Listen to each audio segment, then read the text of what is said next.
How many turnovers did we have in the first half? You remember? We only ended up with 17. I thought it was 11.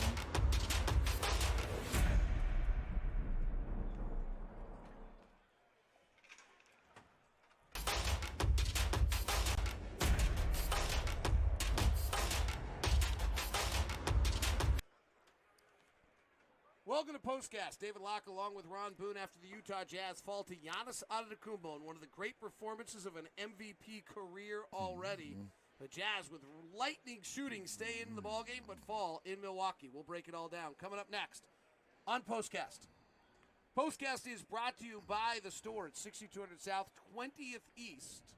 Thank you very much for tuning in. You can stop by the store at the new Gateway location as well as the 900 South and 100 West location. Well, there are certain nights where it is really a treat to be in this league, and tonight was one of them for me, Ron. Yeah, he's a special player. I mean, without a doubt, he's worth paying the money to see because he does so many things well.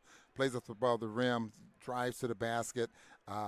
He stuck with the free throws. I mean, he's struggling from the free throw line, but he stuck with it, did not shy away from going to the rim and getting fouled, and he's just fun to watch. Did not get off to the start tonight as he did in Salt Lake City where he did not score. Well, in the third quarter, he took over the game. He had 18 points. He created 27 points. The Bucks outscored the Jazz 32-26, and then in the fourth quarter, he made the plays late. Let me review this one for you, and then we'll break it down. The Jazz are without Rudy Gobert. They come out really well. They're 25-23. They played brilliant defense early. Giannis goes 4 of 8, has 9 points in the first quarter. Jazz are moving it around very well. In the second quarter, the Jazz outscore the Bucks 32-25. Bojan has 13 at that point. The Bucks getting no help other than Giannis. Giannis has 18. Very little help from anyone else. They're without Chris Middleton and George Hill, and it's showing. But then Giannis takes over the third. He scores 18 points, created 27 points. The Bucks close on a 24-9 run and lead it 90-83 before it then felt like the Bucks might run away with it. They got up by 10, and the Jazz continually just battled back time and time again tonight, and they did it behind incredible shooting. They hit, I believe, a franchise record 21 threes, or at least came close to it.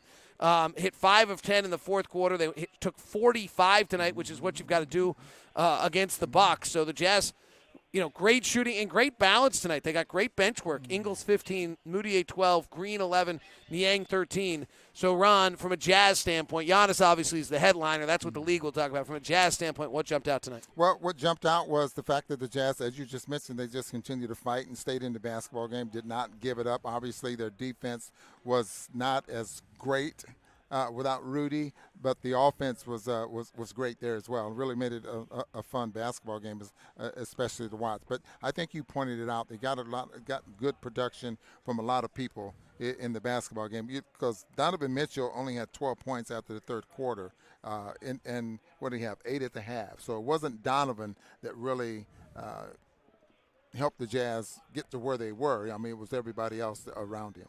Jazz certainly missed Rudy tonight. That's a huge part of this. It's hard to figure out.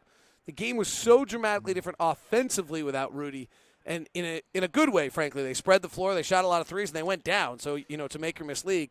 So it's hard to say, well, if we have Rudy, we win tonight. Because if we have Rudy, the game's just so different. It's different. The game will be played different. The shots would come different. I mean, it's just so many things. But they wouldn't have gotten 15 offensive rebounds there as well. I mean, I think Rudy would have probably been able to stop that. If they got 14 offensive rebounds, then they got 15. They got 11 of them in the second half. Yeah, and see, Rudy and Giannis had 6 of them, often on his own misses. Yeah. See, and that's probably the difference. But as you mentioned, the game would have been played a lot different with Rudy here. So it's really hard to say the outcome of the game. Well, or the way the game would have been played. I mean, maybe it wouldn't have been 122 points scored, 118 points scored. Maybe it would have been different. But the Jazz did what they had to do with what they had and almost won this ball game. Great effort by the Jazz, I think, is the important part of this one.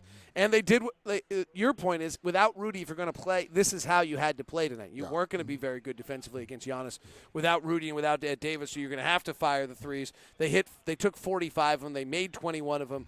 The Jazz went 50-40-90 tonight. tonight and still didn't win. The Bucks are interesting, Ron. They let you take that above the break three, really, in their defense. They're not going to let you get shots at the rim. They're not going to foul you. So Jazz only take 12 free throws tonight, and they're not going to let you get offensive rebounds. The Jazz, I think, only had – what was our 4 offensive rebounds. It's really hard to have a good offensive night with only 4 offensive rebounds and only 11 free throws. Well, unless you shoot a blistering percentage is right. what the Jazz did. I mean, they almost shot almost close to 51% there from the field and 48% from the three-point line. I mean, you shoot numbers like that against anyone else in the league, you're going to blow them off the floor. Just so happened that Giannis had such a great night, and the Jazz couldn't put that fire out, and they ended up losing it here by, 4 points? Let's go to the questions from Facebook. Jason Norman wants to know, another good job by Bradley. Thoughts there? While Logan Alexander 08 from Twitch wants to know, is there any chance Bradley will get the spot when Davis is healthy again? So let's touch on Tony Bradley's performance tonight. What did you see? Well, what I saw was, and this was a great ball game for him. He did play very, very well, but it was also one of those ball games where he did not have to stray and go too far away from the basket. I mean, he was able to play in the paint. And I think that benefits him the most. I'm sure he'll get time. I think Quinn will pick the teams that he thinks he can, help the team. But Bradley does rebound very well. He blocked some shots tonight. I think his confidence picked up from the last basketball game. That's for sure. But it won't be. He would not be able to see a lot of time if we were playing the Minnesota Timberwolves. I do think there's a chance maybe that we're going to see Jeff Green at the 5.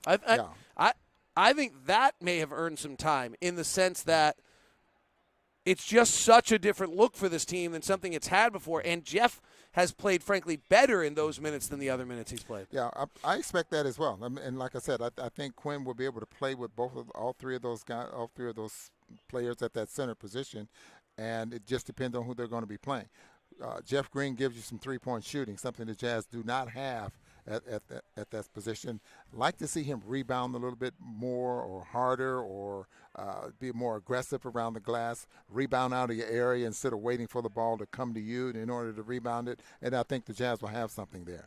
Well, one person said, great to see Joe Ingles back. He goes 5 of 10, 3 of 7 from 3, 15 points, 5 rebounds, 4 assists. The bench was all great. Emmanuel Mudiay was terrific, 12 points, 5 rebounds, 5 assists. Jeff Green was good, 11 points, 2 rebounds. George Niang, 13 points, 5 rebounds, 1 assist. I'm curious on Niang's plus-minus. Plus 12 tonight. Great for George. They did go at him about every possession on the other end of the floor. Yeah, he's not that quick a foot, but he did get some good looks, and you get the good looks because of dribble penetration and Jeff Green putting himself in the right spot to get him the basketball. Quinn Snyder decides not – Jazz have a chance. They're down 2. They get the ball. They decide not to call a timeout. What's your feeling on that? And Fee-Fi Fo Fum or something of the sort from Twitch wants to know why Quinn didn't call the timeout. I don't have a problem with that at all. And who's to say? I mean, this is something we have to ask Quinn. There may have been a play already called, and they work on these things in practice. And there's always things in practice where they work on how much time on the clock we're going to do this, or those type of things without calling a timeout. So I'm sure that everyone on the team knew exactly what the type of play they were going to run. It just Donovan Mitchell just was able to break the defense down. You notice how spread the floor was. I mean, to the point where if Donovan saw a guy in the open, he probably would have given it up for a three-point shot. The Bojan came off a curl from the baseline, and Bojan was open on the right side. I don't know that Donovan had blinders, eyes out at that point. Yeah. Would have been quite something if Bojan had done the same thing against the Bucks twice this year. That would have just blown your mind. But the Jazz got the peel action between Bojan and Donovan. That's really what their go-to play has been this year, late in the game. The only time I thought Quinn might call a timeout, I thought the players looked to him like, "Are you calling a timeout?" And once they do that, then maybe you've got to change your plan and call the timeout, even though you originally didn't want to. I thought there was a moment there where the players looked like, hey, what's happening here? And it's the first time all year they've had that circumstance, and so I think that's why you saw that. Now I think if it happens tomorrow or in Indiana, I think they just run up, oh, he's not calling timeout, we're ready to go. But I almost felt like at one moment watching the players' body language, they anticipated a timeout, even though they've run through it all these times in practice.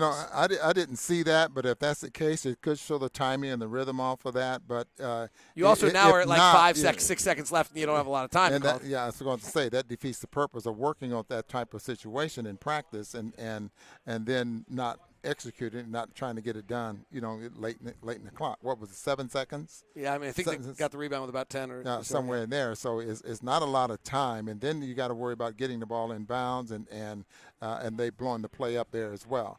I kind of like not calling a play, especially if you have talent that can make plays for you. You got to rely on your talent to get it done. I actually 100% agree with you. By the way, fundamentally, the math on calling a set play against a set defense versus in transition is dramatically in favor of not calling a timeout in that circumstance. So I personally am one who believes you've practiced it, you've looked at it, you've got good players, and you make it. Donovan, you analyzed it well on the air. Donovan just took off too early. Yeah, he just took off too early, and it kind of on his way down. One more step, he would have been able to elevate. You know how high you can jump. Would have been a little different story because he could have put it over the fingertips there or even high off the glass there of Lopez, and who knows, would have been a tie ball game. Ryan Scott Lofthouse says, what do the Jazz need to do to stop turning the ball over? I hope they don't stop turning the ball over. Yeah. I'm going to take the other side. I hope they keep turning it over because the turnovers, when they're not turnovers, are leading to great passes that lead to open looks. And I don't care about turnovers. This is me personally speaking. If the offensive rating is good, if you're last in turnovers and you're ranked 20th in offense, then we can talk about turnovers. But tonight the offensive rating was like a 120 against the third best defensive team in the league. Turn it over because for every turnover, it's 3 other passes that are leading to wide open shots. 2 things. The average in the league, I think, is about 15. The Jazz turned it over 17, and they turned it over only 6 in the second half. So the style of play that the Jazz use and the fact that they rely on a lot of guys to touch the basketball, you're going to get the average anyway, if not higher sometimes. Milwaukee turned it over 9 times, but you see what they were running? They just brought it down and gave it to Giannis at the elbow of the free throw line. So one guy was touching it and making plays, and not a lot you can do with that. But 15 is about the average in the league right now. All right, that wraps us up tonight. Thank you very much. Giannis Antetokounmpo drops 50 in an incredible performance, and the Jazz fall to the Milwaukee Bucks. I'll be back with you tomorrow with Locked On Jazz. Thanks very much for tuning into POSTCAST.